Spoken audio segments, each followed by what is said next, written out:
Hi everyone, I'm making a tutorial on my iPod.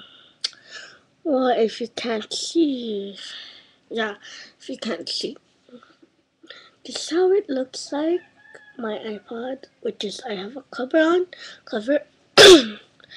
well, which is on the settings right there.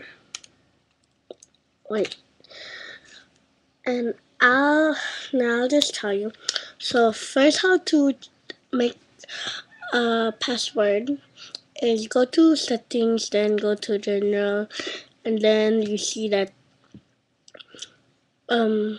setting place it says for like well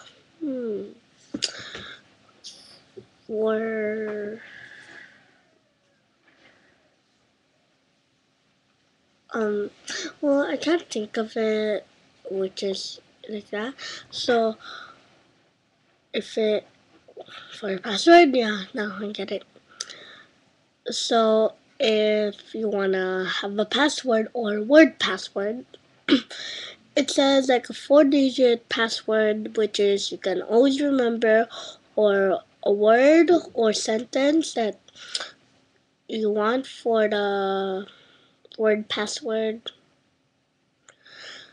So that's all, and I hope you like this. I'm just teaching you what's about your iPod and stuff. So thank you for watching. Bye.